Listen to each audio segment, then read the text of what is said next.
Jaya Gopi Janavallabha Girivardhari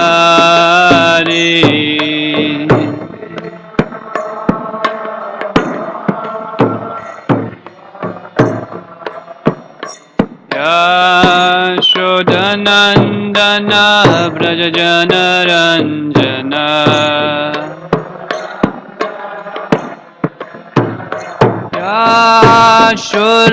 Yashodanandana Vrajajanaranjana Yamuna Tira Vanachari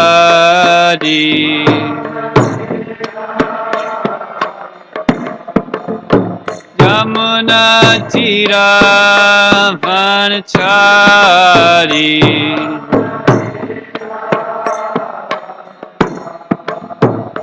Jaya Radha Madhava Kunja Bihari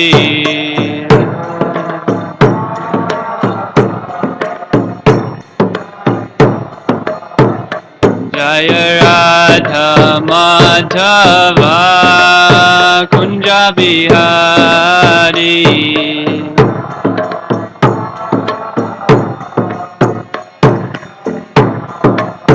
Gopi Janavallabha Girivardhari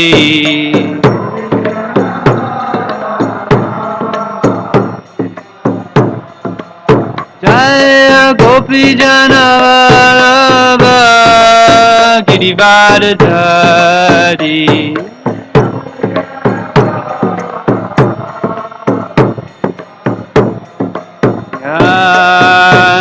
Yashodanandana Vrajajanaranjana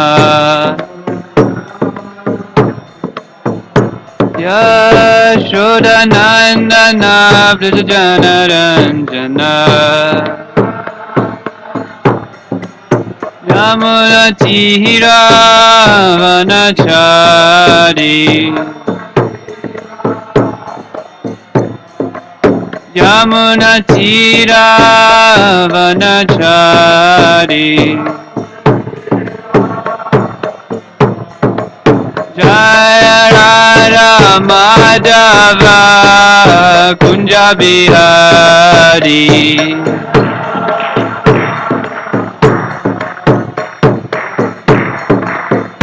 Jaya Radha Madhava Kunja Bihari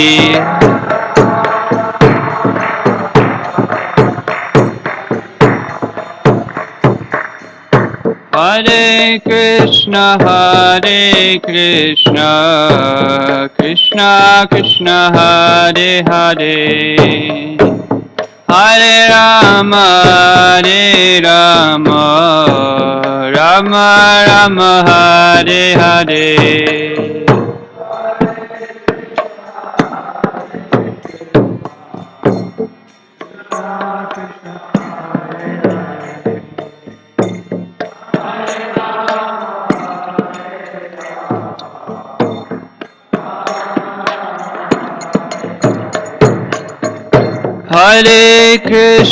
Hare Krishna Krishna Krishna Hare Hare Hare Rama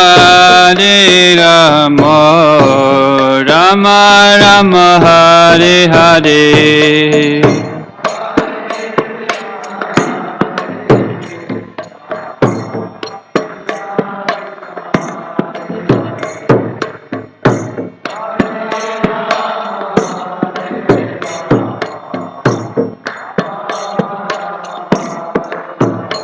Hare Krishna Krishna Krishna Hare Hare Hare Rama Rama Rama Hare Hare Hare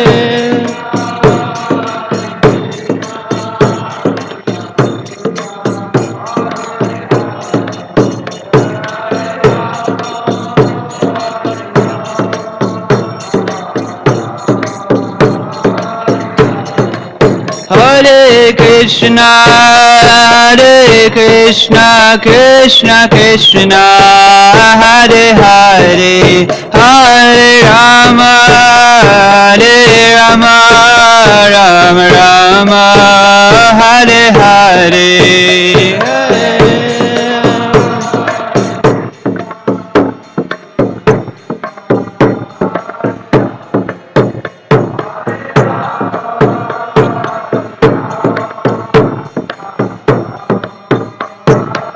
Jaya Jaya Prabhupada, Prabhupada, Prabhupada, Jaya Jaya Prabhupada.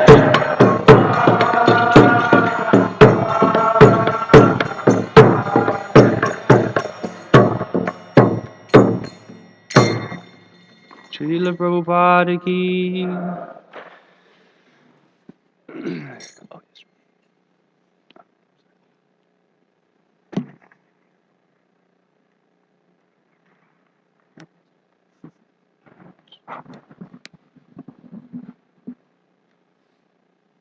Om Namo Bhagavate Vasudevaya.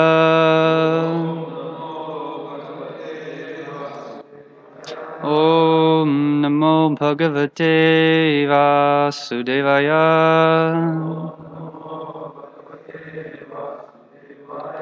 Om Namo Bhagavate Vasudevaya.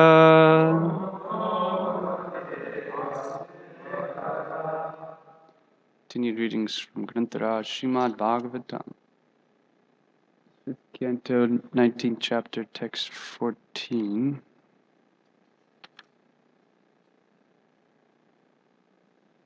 Titles in chapter The Island of Jambudvip.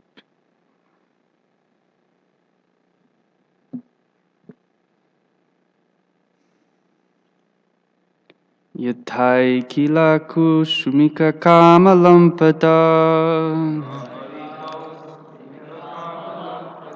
Suteshu dareshu dhaneshu chintayan Shanketa vidvan kulevadarayad Yastasya yanta shrama eva kevalam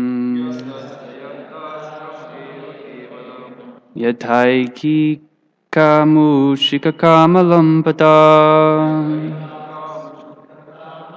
Suteshu dhareshu dhaneshu chintayan Shanketa vidvan kukalevaratayad Yastasya yanta shama eva kevalam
Yatha as Aika in the present life, Mushmika in the expected future life.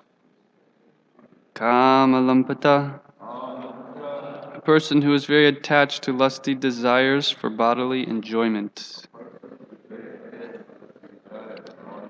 Suteshu, children. Dareshu, wife. Dhaneshu, wealth. Chintayan, thinking about. Shanketa, is afraid. Vidvan, a person advanced in spiritual knowledge. Kukalevara, of this body, which is full of stool and urine. Antayat, because of loss. Yaha, anyone. Tasya, his. Yanta, endeavors. Shramaha, a waste of time and energy. Eva, certainly. Kevalam, only. Translation purport by His Divine Grace A.C. Bhaktivedanta Swami Srila Prabhupada Ki Jai. Translation. Materialists are generally very attached to their present bodily comforts and to the bodily comforts they expect in the future. Therefore, they are always absorbed in thoughts of their wives, children, and wealth, and are afraid of giving up their bodies, which are full of stool and urine.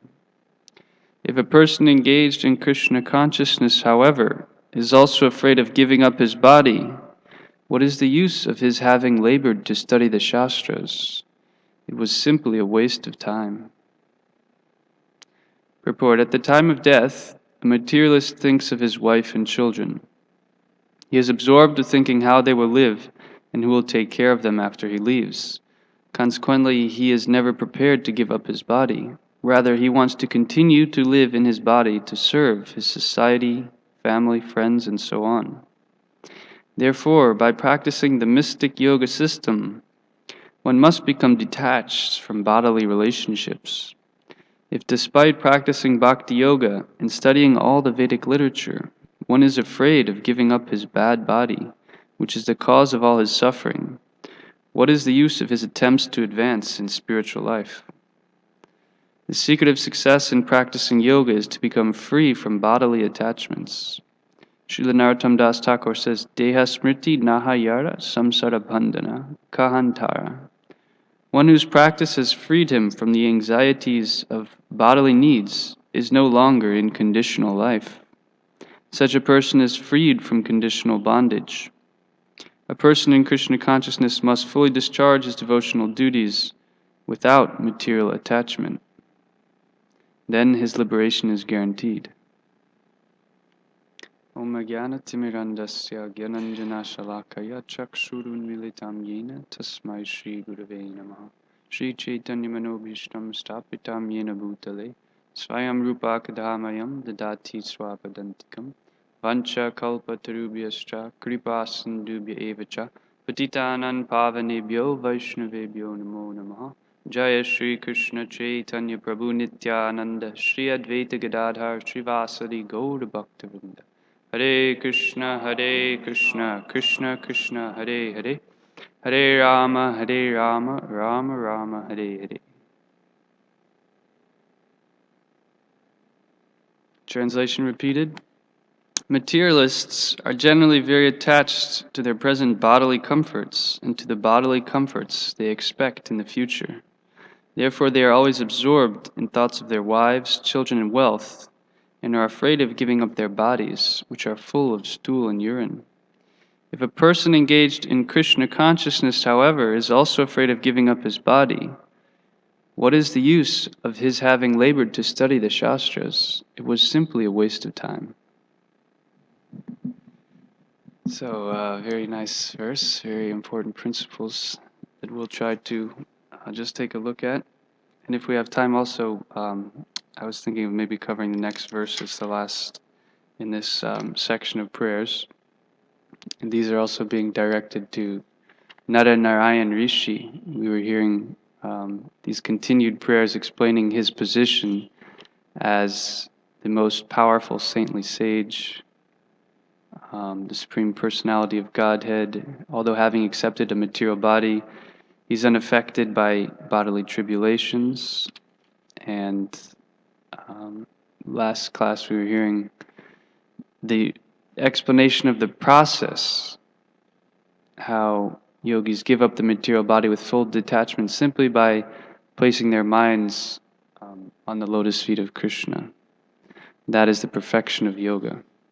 So Maharaj was explaining that point. And so here we're hearing of the unfortunate fate of materialists, but also those who practice devotional service but remain in the bodily concept of life. That despite their endeavors to study Shastra or even perform devotional activities, if the misconception that I'm the body is still present, if that layer of false ego has not been removed through one's devotional practice, then unfortunately those results don't bear fruit, and one remains in the cycle of birth and death. So in the purport, Prabhupada is explaining the nature of how the materialist quits his body. In the Bhagavad Gita it said, Yam yam vapi smaram bhavam tyajanti ante kalevaram tam tam evaiti konteya sadatad bhava bhavita. Whatever one remembers at the time of death, that state he will attain without fail. So it's explained that of our different attachments, that which is most prominent in our heart at the time of death determines our next life. So that's should be a quite startling realization or point that we can meditate on, and we can see generally the way people live their lives is going to determine their next life. You know, despite different proclamations of adherence to certain religions, religious beliefs, the real measure is the nature of their consciousness. It doesn't matter which dogma you accept, which principles you claim to follow. The real measure is how have you lived your life, and that determines what your state of consciousness will be. So generally, it's explaining here that a materialist, he thinks of wife and children, objects that are very dear. Specifically, it mentions how they will live and who will take care of them after he leaves. So we immediately observe that if that false ego is not destroyed, one's still in the egoistic concept that I'm actually a controller or a proprietor. These are actually my wife and my children. So if I don't take care of them, who will? Such a consciousness indicates that one, of course, has not actually accepted Krishna as the only protector and maintainer of all living entities. So even a Krishna conscious householder, he's surrendered to Krishna. It doesn't mean that there's no feeling for perhaps his wife or family, but he's surrendering, that he knows actually Krishna is the one who can protect and maintain them. It's not my position. And my sphere of protection is very limited, actually. It's hardly anything without Krishna's mercy. I have no capability. So Krishna is the ultimate protector of everyone. So the materialist, he's never prepared to give up his body. Rather, he wants to continue to live in his body and serve his society, family, and friends. Therefore, even trying to do good work or trying to serve others, if the false ego is still there, it all becomes, it's explained here, shrama eva kevalam, that it's actually just a waste of time, because those activities will never actually benefit anyone unless the aspect of transcendental knowledge is included. By practicing the mystic yoga system, one must become detached from bodily relationships. If despite practicing bhakti yoga and studying all the Vedic literature, one is afraid of giving up his bad body, which is the cause of all his suffering, what is the use of his attempts to advance in spiritual life? So, one of the fundamental and critical understandings that we must have is that the material world is not the place of happiness. In other words, it's similar in line with the bodily concept of life, is considering that this world is not such a bad place, that I can find some suitable, we hear about death, there's rumors, of death, but it's not such a bad place. We can live peacefully here and execute but actually, it becomes very important, and Krishna explains in the Bhagavad Gita, that one has to actually develop a very pessimistic view of this material world and life. Because what that does is that it purifies our intelligence. So long as our intelligence is still considering that, oh, this is not so bad, I can find a little happiness here, then the determination actually to give it up does not arise. And there's this verse describing the one-pointed intelligence. Vyavasayatmika buddhi ekeha kurunandana bahushaka hinantascha buddhayo vyavisayanam. Without that intelligence, actually, our energy becomes diversified. Our conviction to serve Krishna is not able to actually manifest. Bhogaishvarya prasaktanam tayaparhita cetasa vyavasayatmika buddhi samadhona vidyate. That for the minds of those who are still attached to material opulence and sense enjoyment, the resolute determined for Krishna consciousness does not take place for devotional service. So, understand not only that we're the body, but that the world around us is a very miserable place, actually. We should try to shatter the illusions when we see them or when we come across them. Actually, this is a nice place. The commercial industry, the marketing world, all these things, they're out of ignorance, they're trying to convince you, no, this is great, you can enjoy. But the devotee, he never buys into that. He always can see through the illusion that, no, this is not the place of enjoyment. This is not a place of permanent residence. Actually, any attempt to solve the miseries of this world is just a band-aid, because this world by nature, you can't have lasting happiness. And so, of course, it says here that the body is the cause of all his suffering. So a person in Krishna consciousness must fully discharge his devotional duties without material attachment. Then his liberation is guaranteed. So this is our task. I was hoping to continue and read one more text here. Therefore, O Lord, O Transcendence, kindly help us by giving us the power to execute Bhakti Yoga, so that we can control our restless minds and fix them upon you. We are all infected by your illusory energy. Therefore, we are very attached to the body, which is full of stool and urine, and to anything related with the body. Except for devotional service, there is no way to give up this attachment.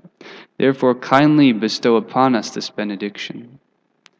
So this is a very important prayer, because it's actually indicating the means how one comes out of that situation.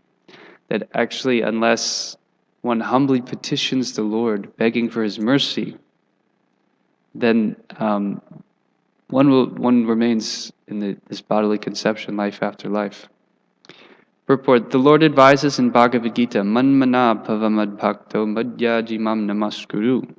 The perfect yoga system consists of always thinking of Krishna, always engaging in devotional service, always worshipping Krishna, and always offering obeisances unto Him. Unless we practice this yoga system, our illusory attachment for this bad body, which is full of stool and urine, is impossible to give up. The perfection of yoga consists of giving up attachment for this body and bodily relationships, and transferring that attachment to Krishna. We are very attached to material enjoyment, but when we transfer the same attachment to Krishna, we traverse the path of liberation. One has to practice this yoga system and none other. So the principle of attachment is there. That's not the problem, actually. The problem is where that affinity is directed. So in the material conception of life, it's extended to my body and those in relation to my body, family. But Prabhupada's explaining the perfection of yoga consists of giving up attachment for this body and transferring that attachment to Krishna. Understanding actually that I'm not a part of this family, but I'm a part of Krishna's family. That is actually what the soul is looking for, although in the wrong direction in the material world. And Prabhupada explains one has to practice this yoga system and none other. And that is always thinking of Krishna, always engaging in devotional service, always worshipping Krishna, and always offering obeisances to Him. So we may be already familiar with this verse, but if we actually examine it, it's quite a high order to always think of Krishna at all times. Always engaging in devotional service, always worshiping Krishna, and always offering obeisances. So sometimes we may be doing our service, but we can always check ourselves. Am I thinking of Krishna? Am I meditating, or am I remembering Krishna? This is the injunction, the most important injunction in our devotional process, to always remember Krishna, never forget him. All of the rules and prohibitions are based on that principle.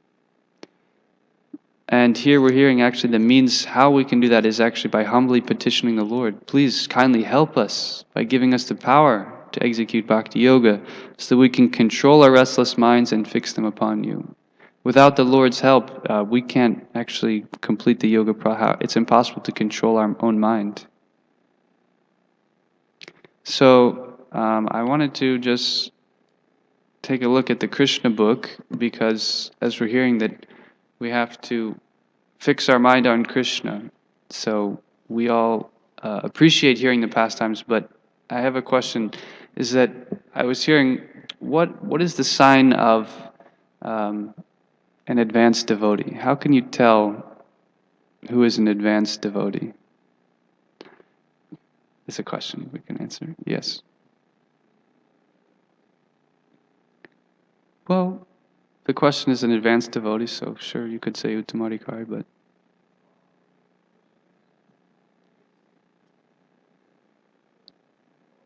always engaged in serving.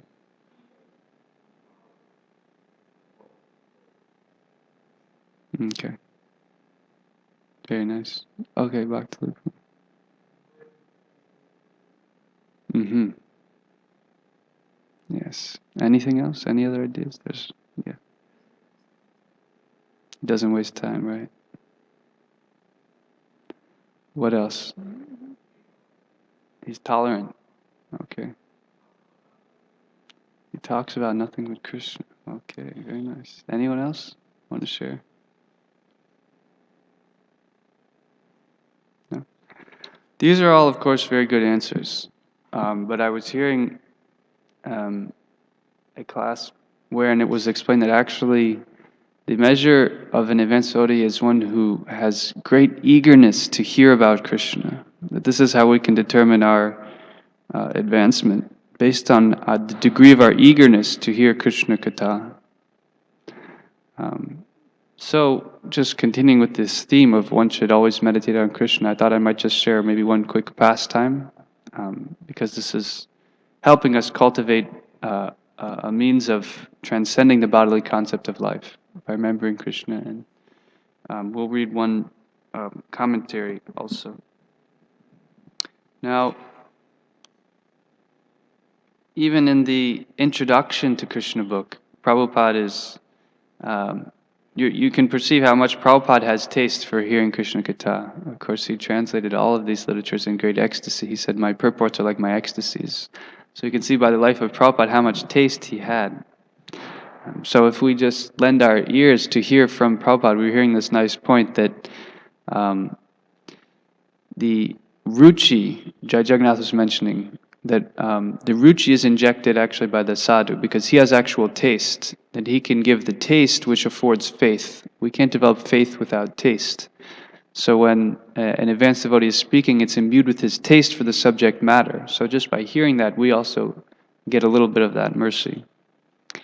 The supreme abode of the personality of Godhead, Krishna, is also described in the Brahma Samhita as the abode of Chintamani.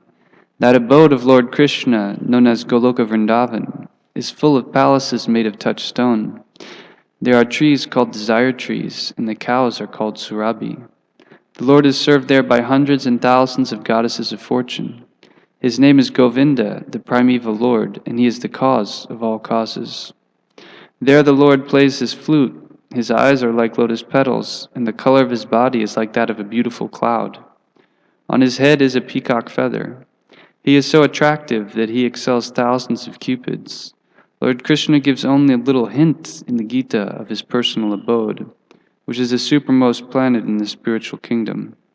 But in Srimad Bhagvatam, Krishna actually appears with all his paraphernalia and demonstrates his activities in Vrindavan, then at Mathura, then at Dwarka. The subject matter of this book will gradually reveal all these activities.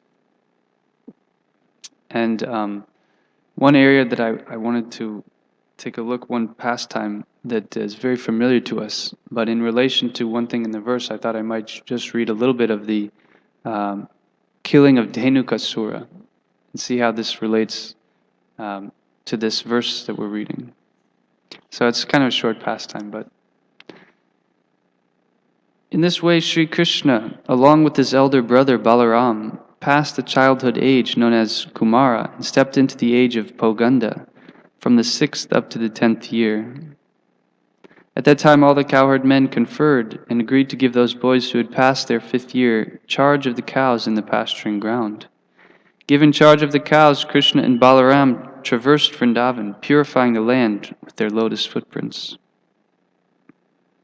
Accompanied by the cowherd boys and Balaram, Krishna brought forward the cows and played on his flute as he entered the forest of Vrindavan, which was full of flowers, vegetables, and pasturing grass. The Vrindavan forest was as sanctified as the clear mind of a devotee, and was full of bees, flowers, and fruits. There were chirping birds and clear water lakes, with waters that could relieve one of all fatigue. Sweet-smelling breezes blew always, refreshing the body and mind. Krishna, with his friends and Balaram, entered the forest, and seeing the favorable situation, desired to enjoy the atmosphere to the fullest extent.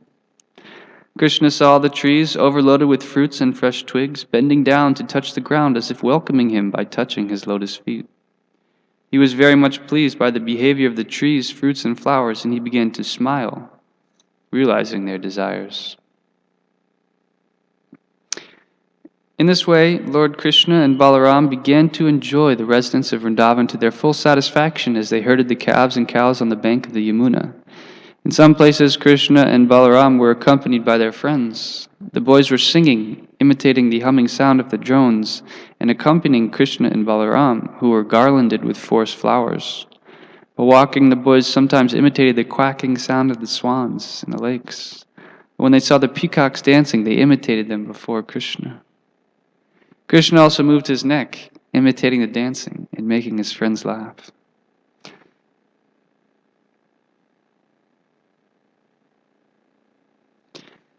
While Krishna was thus engaged in his transcendental pastimes, exhibiting his internal potency in the company of the supermost fortunate cowherd boys, there occurred another chance for him to exhibit the superhuman powers of Godhead. His most intimate friends Sridham, Subal, and Stoka Krishna addressed Krishna and Balaram with great love and affection thus: "Dear Balaram, you are very powerful, your arms are very strong. Dear Krishna, you are very expert in killing all kinds of disturbing demons. Will you kindly note that just near this place there's a big forest of the name Talavan? This forest is full of palm trees, and all the trees are filled with fruits. Some have fallen down, and some are very ripe, even in the trees. It's a very nice place, but because of a great demon, Dhenukasura, it is very difficult to go there. No one can reach the trees to collect the fruits.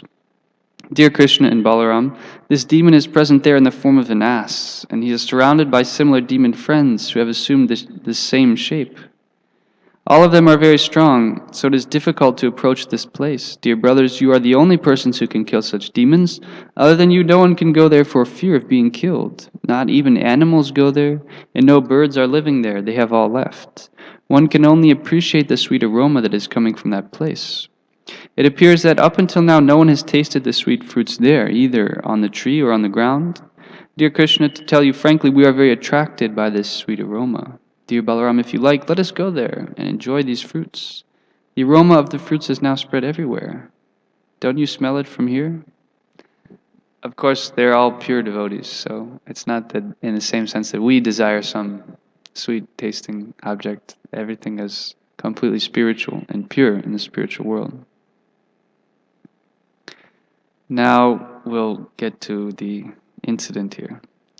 When Balaram and Krishna were thus petitioned by their intimate friends, they were inclined to please them, and with smiling faces they proceeded toward the forest, surrounded by all their friends. Immediately upon entering the Talavan, Balaram began to yank the trees with his arms, exhibiting the strength of an elephant.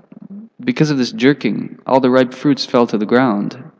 Upon hearing the sound of the falling fruits, the demon Dhenukasura, who was living there in the form of an ass, approached with great force, shaking the whole field so that all the trees moved, as if there were an earthquake. The demon appeared before Balaram and kicked his chest with his hind legs. At first, Balaram did not say anything, but with great anger, the demon again kicked him more vehemently. This time, Balaram immediately caught hold of the legs of the ass with one hand, and wheeling him around, threw him into the treetops. While he was being wheeled around by Balaram, the demon lost his life. Balaram threw the demon into the biggest palm tree about, and the demon's body was so heavy that the palm tree fell upon other trees, and several fell down. It appeared as if a great hurricane was passing through the forest, and all the trees were falling down one after another. This exhibition of extraordinary strength is not astonishing, because Balaram is the personality of Godhead known as Anantashesh Naga, who is holding all the planets on the hoods of his millions of heads. He maintains the whole cosmic manifestation exactly as horizontal and vertical threads hold the weaving of a cloth. Then, after the demon had been thrown into the treetops, all the friends and associates of Dhenukasura immediately assembled and attacked Balaram and Krishna with great force. They were determined to retaliate and avenge the death of their friend. But Krishna and Balaram caught each of the asses by the hind legs and exactly in the same way wheeled them around. Thus they killed all of them and threw them into the palm trees. So then, I'll just conclude here as they return to Vrindavan. When Krishna and Balaram entered the village of Vrindavan along with their friends, they played their flutes, and the boys praised their uncommon activities in the forest. Their faces were decorated with tilak and smeared with the dust raised by the cows, and Krishna's head was decorated with a peacock feather. Both he and Balaram played their flutes, and the young gopis were joyous to see Krishna returning home. All the gopis in Vrindavan remained very morose on account of Krishna's absence. All day they were thinking of Krishna in the forest, or of him herding cows in the pasture. When they saw Krishna returning, all their anxieties were immediately relieved, and they began to look at his face the way drones hover over the honey of the lotus flower. When Krishna entered the village, the young gopis smiled and laughed. Krishna, while playing the flute, enjoyed the beautiful smiling faces of the gopis. And this continues as he returns home. And so, we know that actually in the pastimes of Krishna, the demons are symbolic also of anarthas. And so I always find it very fascinating and fruitful to examine that in context of what we read. So in this situation, does anyone recall what Dhenukasura, which anartha he is representing? False ego, okay.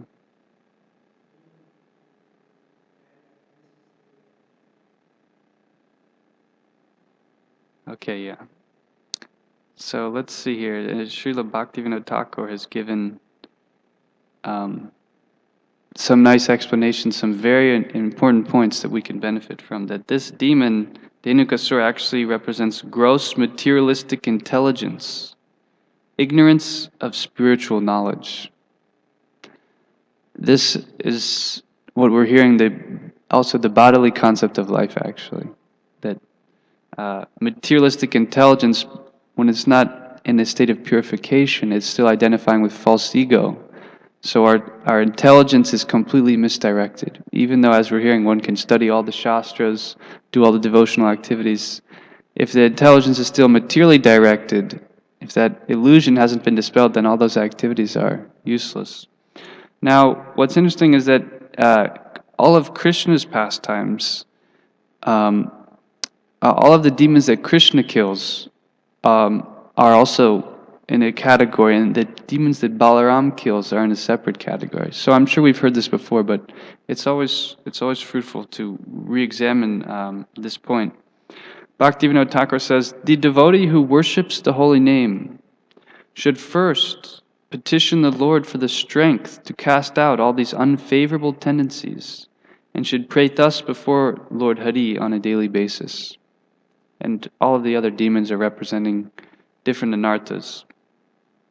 By doing this regularly, by calling out for the strength to cast out these unfavorable tendencies, the devotee's heart will eventually become purified. Sri Krishna has killed a number of demons which may arise in the kingdom of the heart. So in order to destroy these problems, a devotee must cry very humbly before the Lord and admit defeat. Then the Lord will nullify all contaminations. So through cultivation of humility actually is the key to getting free from the anarthas, is what's being indicated here. If one can just very humbly cry before the Lord and admit defeat, admit that actually I can't, that's the illusion actually, is that we're still under the conception that I can do it. False ego is directing us to think that I'm able to purify myself, as opposed to the natural position of a devotee who's simply dependent on Krishna, saying that only Krishna can deliver me from this situation. Now that was actually in reference to the demons killed by Krishna. And this demon that we just read about, Dhenukasura, was actually killed by Balaram. So there's some important points about the demons that are killed by Balaram. Balaram gives spiritual strength to overcome anything that opposes devotion to Krishna. Therefore, Balaram is the original spiritual master. So he supplies the spiritual strength that allows one to overcome anarthas. Now, Bhaktivinoda Thakur also explains the nature of the pastimes that are killed by Balaram.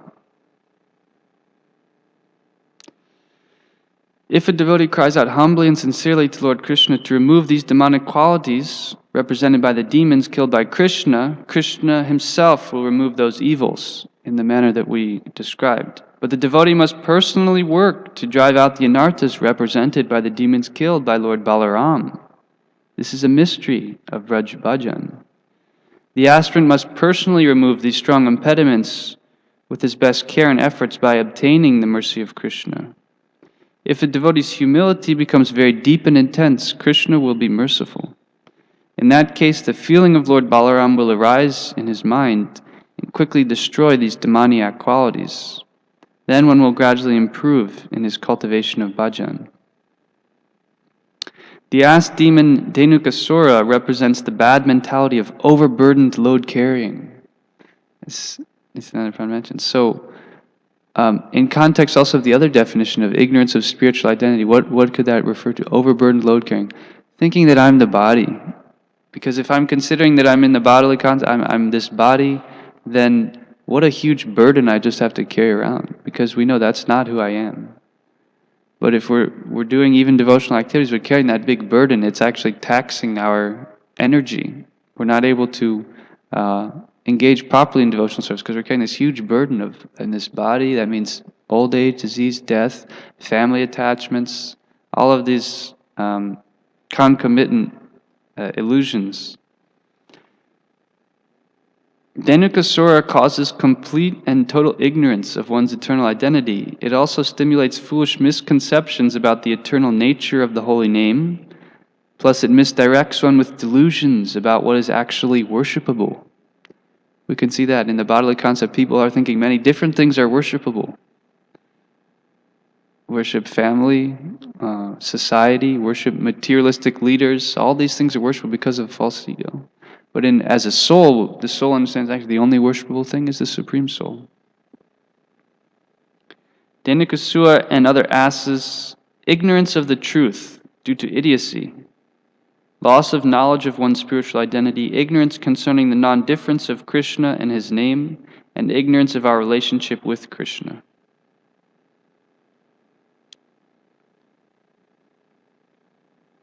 So, this is what Bhaktivinoda Thakur is encouraging, that these type of anarthas, actually these two anarthas, Pralambasura and Dhenukasura, that we have to make a very strong personal effort. And the demons killed by Krishna, the other anarthas, by becoming very humble and praying to the Lord, Krishna can remove those anarthas. But these actually the devotee has to work very hard. And so we were hearing in this text that we read, therefore kindly help us by giving us power to execute bhakti yoga, so we can control our restless minds and fix them upon you.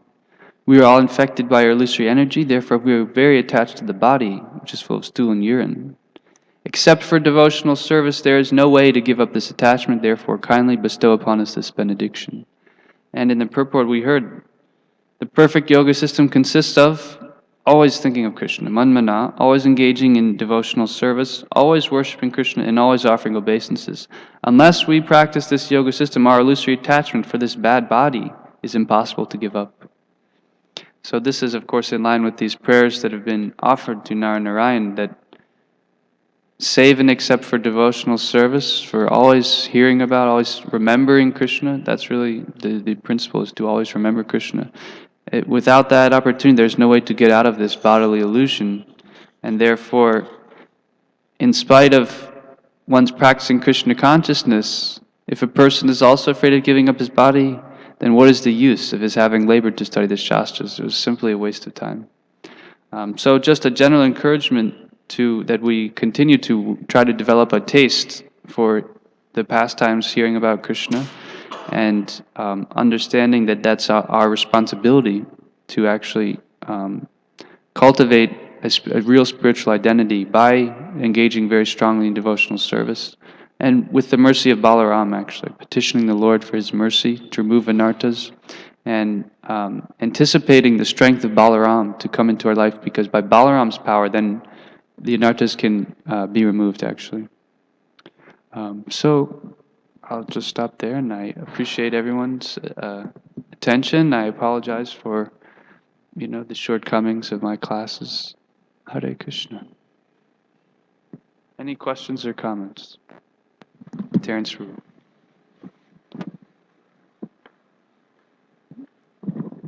Hare Krishna, thank you for class. I have a more or less a question in response to your class in the verse that we read. But before I comment on my question, 4 years ago, like around August, my father was at this high school reunion in the park, and he was talking to a friend of his. His name was Dave, who grew up with him in the neighborhood. So they were talking, and the discussion was like they were talking about family. At the time, his friend Dave was like married and had like children and whatnot, and he was basically just talking to my father about how much he loved his kids. Mm-hmm. So, anyways, long story short, within them talking, it was like gunfire in the park, and in the commotion, when both of them fell, like his friend was hit. His friend was actually shot in the back, and he died instantly. As he was like talking to my father, he was actually showing him a wallet with his children, and he was just, basically he was just happy. He was talking about his family. Mm-hmm. So as like I listened to your class, I was thinking about that incident when it happened. Yeah. And more or less at the time of his death, he's basically just telling my father how much he loved his family, and how him and his wife had a great marriage and all this, like what you would think is like great things. Yeah. And okay, and my question in response to that is, they say this was by all material standpoints like a good person. So what would be the consciousness of someone like dying instantly like that? Like what would be their next birth if he lived a pretty pious life? He was a good man, but in the process of him speaking about his family, his life was just taken away, where Yeah. he had no he didn't even know it was going to happen. Well, unfortunately, in Kali Yuga, the destination of most people is not a very happy place. Prabhupada would sometimes say that people in Kali Yuga, they're on their way to hell. So that's pretty scary that we may not go out and say that, but the way that people live in Kali Yuga is so completely aloof from Vedic culture that their activities practically from day to night are sinful. Now, in a society that is used to that paradigm, it doesn't. That may seem shocking, but for a Vedic student, it's completely beyond what the scope of Dharma or religion or service. It's completely devoid generally of a conception of relationship with God. So the Asuric mentality breeds an Asuric birth in the next life. You mentioned this individual may be pious, but again, what is the conception of piety? You know, in the material world, they say, oh, he's a nice person. Meaning, okay, maybe he had affection for family and friends, a nice person. But unfortunately, you know, the animals also have affection for their family. To be affectionate to one's family is not a very noble quality. It's not a very exalted quality. It's natural for anyone who takes birth in the material world. So the standard of piety also is, it's not according to the laws of nature. Now, in perhaps a Vedic culture, a pious life, then they may have some, you know, elevation. But in Kali Yuga, if one just lives a normal kind of lifestyle that we see, and they remember their family, then they'll probably have to certainly take birth again, and unlikely to achieve a higher planetary system. Prabhupada said those in the mode of passion take birth on this planet, but if there's an abundance of sinful activity, like if people are eating meat their whole life, we know the penalty for that.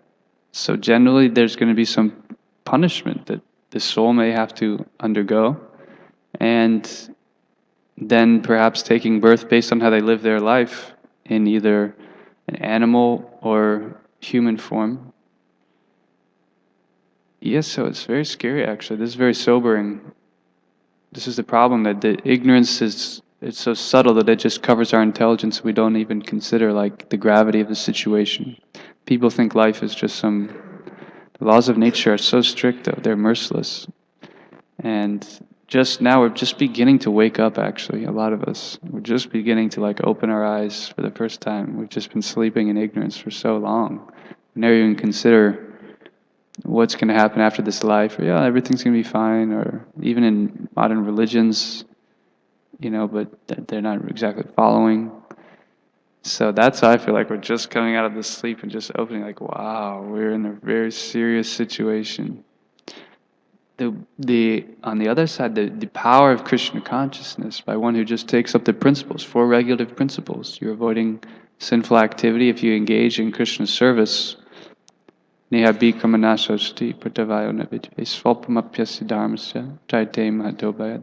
a tiny bit of progress, you're guaranteed a human birth in your next life.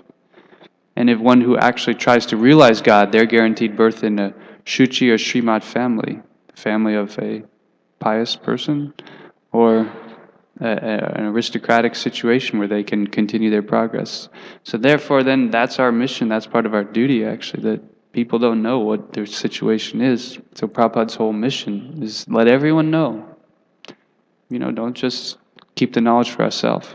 It's entwined with our whole sampradaya, the Gaudiya Sampradaya, and the mission of Srila Prabhupada.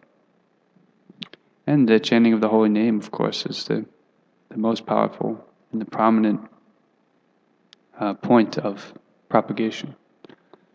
Would this verse also apply for like Grihasta Varnashram? Because just within our own temple, we have a nice Grihasta community, but the Grihastas in our community are also engaged in Krishna service. So would they have to still take a human birth just baby because they are in a family life setting? I mean, I'm asking because I'm just curious. That's a good question. No, this is referring to a materialist who's attached to his wife and family. Okay. The Grihastha devotee, it doesn't really matter what ashram one's in. The principle is that one should always remember Krishna. So Grihastha devotees also have great opportunity to go back to Godhead, certainly, and attain anything less than that, another birth, etc. Those who take up Krishna consciousness are guaranteed such an amazing outcome. But the real outcome is that we can finish the whole path. That's the whole point. The point is not to make some progress. Actually, the real point is the human form of life is meant for God realization. And unless we achieve that, one's considered an atmaha. We didn't give our soul the right opportunity to go back to Godhead. We messed up, actually, if we don't go back to Godhead. So that's the standard, and that's the goal. But certainly any auspicious outcome would come from Anyone who's practicing Krishna consciousness. Thank you, Bhakti Luke wants to share something.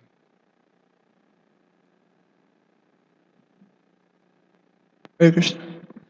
There were a couple of things I wanted to share. Sure, Bhakti. Thanks, Prabhu. On the second question about the Grihastha ashram, Vedic culture recommends Grihastha ashram last maximum 25 years, and then at the age of 50, or roughly after one has gone through half of his life, then he transitions into the Vanaprastha ashram and executes austerities, pursuing spiritual perfection. So Grihastha ashram is a temporary ashram, just like all the ashrams in this temporary material world. In the first point, you're getting at this point, like that, do we really know what good qualities are? But even a so-called good person, like according to the Vedic standard of mode of goodness, Prabhupada would often give the example of, these modes of nature, externally they look significantly different, but actually it's just like the difference between an iron chain, a silver chain, and a gold chain. As long as we're under the modes of nature, we're prisoners. So Krishna consciousness, it's not meant to teach us how to be good people in the material sense. Material sense, right. Real goodness is pure goodness, Vishuddha Sattva. And you were mentioning this point that we can determine how good we are in the transcendental sense according to our attraction for hearing about Krishna. This verse, it ends Shrama Eva Kevalam. I was thinking of this other verse from the Bhagavatam, which you all know. Shrama Eva Hi Kevalam is the end of it. That any What's activity... What's the verse? You know the verse? Huh? You know the verse? Not the whole one. I mean, it's 1, 2, 10... Does anyone know that verse? Or 11. Ankit, you know this one? Shrama Eva Hi Kevalam? What is the beginning of the Sanskrit? Savai Pumso Parodharma No. Ito Bhakti Ramsi. That's 1, 2, 6.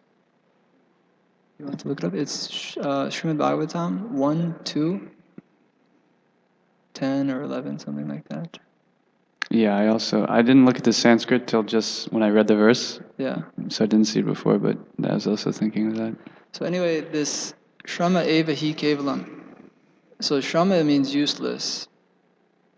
Oh, here we go. Kamasya Nandriya Pritir. No, that's not it, sorry. That's 11, let's see, 11, You have 10, it, maybe it's 9. Yes, I think it's 14, 15, 16.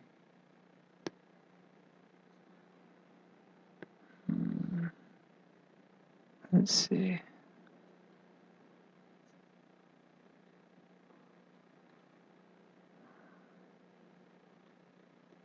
Yeah.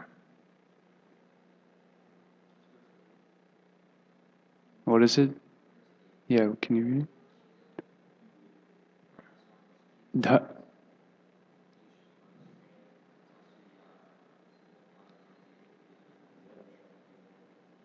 Okay, thank you. So Shrama means useless. You want to read the translation for us? Just because we'll get more insight. Go ahead. Yeah. I'll read it. The occupational activities a man performs according to his own position are only so much useless labor if they do not provoke attraction for the message of the personality of Godhead. Beautiful. So even if our activities are so-called good, the real test is, are we becoming more attracted to hearing and chanting about Krishna? Yeah. So this verse is interesting because it was pointed out by Nistha Prabhupada.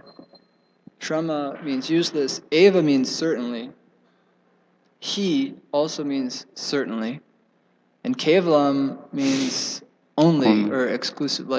So it's these 3 words, thrown on the end of the Sanskrit verse. And it's not like Sutta Goswami is not conscious of what he's saying. He's deliberately using 3 words that mean the same thing to emphasize this point, pound it into our heads, that any activity that does not provoke attraction for Krishna, Krishna bhakti, then that activity is useless, more useless, most useless. It's actually, it's a waste of time, and it's as good as sinful activity, actually, even if it's so-called pious activity.